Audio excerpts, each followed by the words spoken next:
নমস্কার, আমি আজকে বানাচ্ছি গোলা রুটি। এখন আমি চালগুলো পিষে নিচ্ছি।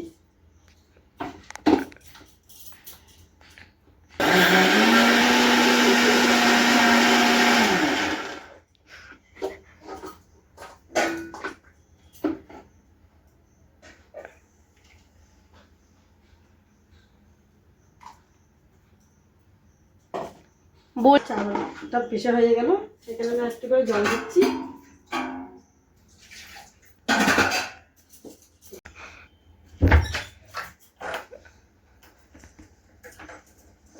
স্বাদ অনুসারে একটু নুন দিচ্ছি।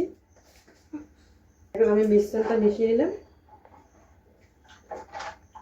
এই মিশ্রণটা বেশি ঘন হলে চলবে না, একটু পাতলা করতে হবে। পাতলা করে নিলাম, এরকম পাতলা হলে চলবে।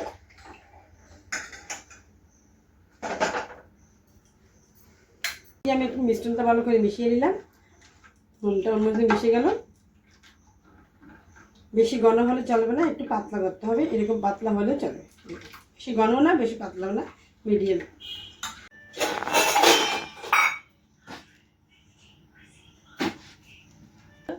একটা কটরি নিলাম, ওর মধ্যে একটু করে সামান্য একটু তেল নিলাম, ওর মধ্যে একটু করে জল দিলাম।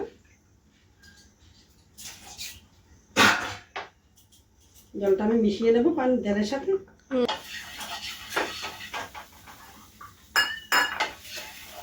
মিশ্রণটা আমি প্যানের মধ্যে লাগালাম একটু করে। এটাতে বেশি তেল লাগে না, একটু করে লাগিয়ে দিলে হবে। প্যানটা এখন গরম হয়ে গেছে, আমি একটু মিশ্রণটা ঢেলে দিলাম।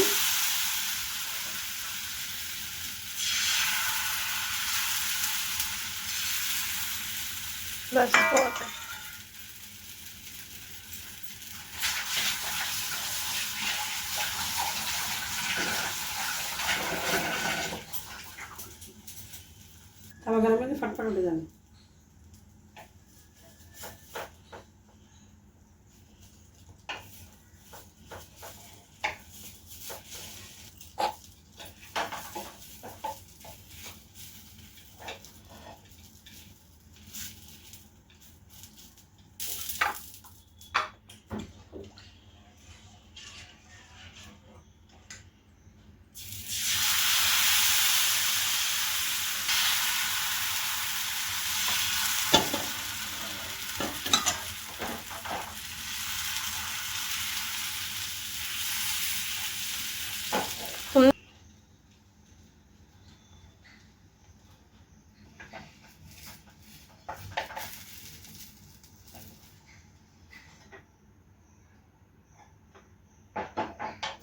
এই গোলাটিটা কীভাবে বানাতে হয় আমি আপনাদের বুঝিয়ে দিচ্ছি।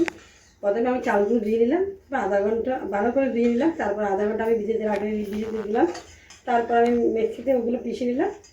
একটু বেশি পাতলাও না ঘন না, এরকম করে আমি মিশ্রণটা তৈরি করলাম। এখানে নুন দিয়ে দিলাম, নুনটা মিশিয়ে নিলাম।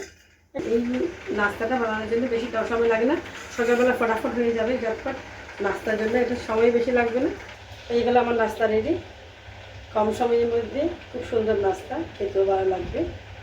চায় কি স্বাদ, চায়ের সাথে আর দুধের সাথে, গরম গরম দুধের সাথে, চায়ের সাথে, মাংসের সাথে, মটনের সাথে খুব ভালো লাগবে।